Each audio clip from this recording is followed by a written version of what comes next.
votre après-JT. Et vendredi prochain, le 11 octobre, le Yacht Club de Monaco accueillera l'événement The Arctica et Antarctica Expedition Reports. Sur place, des tables rondes avec des professeurs de renommée internationale, spécialistes de l'océanographie. Et puis aussi des témoignages suite aux expéditions dans les pôles. Frédéric Elion, bonsoir à vous. Vous êtes en Italie, juste devant l'un des bateaux qui s'est rendu en Antarctique.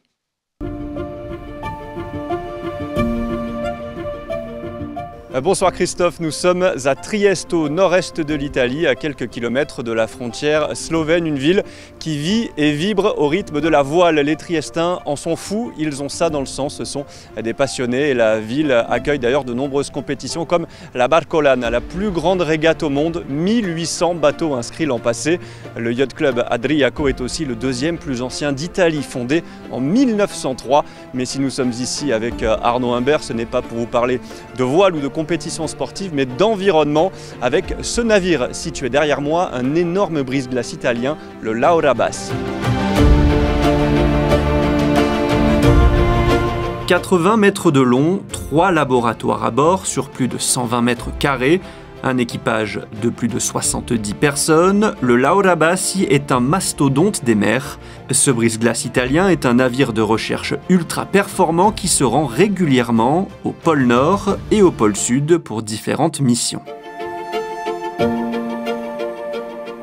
La Laura Bassi fa parte del progetto nazionale di ricerca in Antartide, di cui fa parte anche l'Istituto Idrografico, perché noi abbiamo una base in Antartide, la base Mario Zucchelli, nel mare di Ross, dove all'Italia è stata assegnata la responsabilità di cartografare una certa area geografica. Quindi noi abbiamo 3 carte nautiche del mare di Ross di responsabilità dell'Istituto Idrografico, per cui ogni anno mando degli specialisti, degli idrografi a bordo della nave per fare attività di aggiornamento delle carte.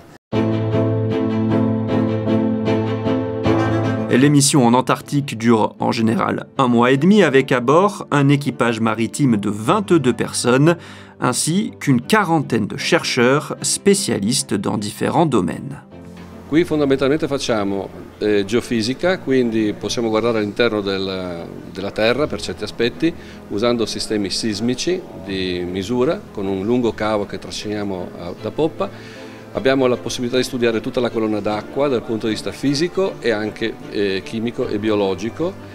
In più abbiamo anche la possibilità di misurare direttamente le correnti, come si sviluppano al di sotto della nave, campionare l'acqua, che è una cosa molto importante per gli studi sia di inquinamento ambientale che quelli biologici in generale.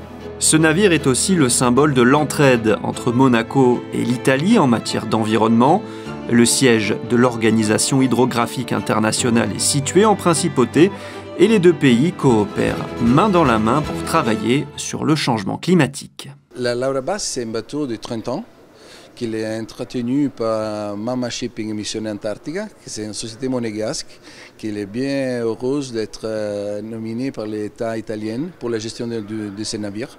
Et nous sommes responsables pour la manutention et la gestion du navire. Aujourd'hui, nous avons 2 navires.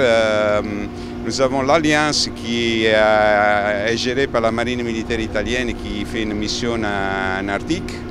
Donc elle est en train ces jours-ci de rentrer.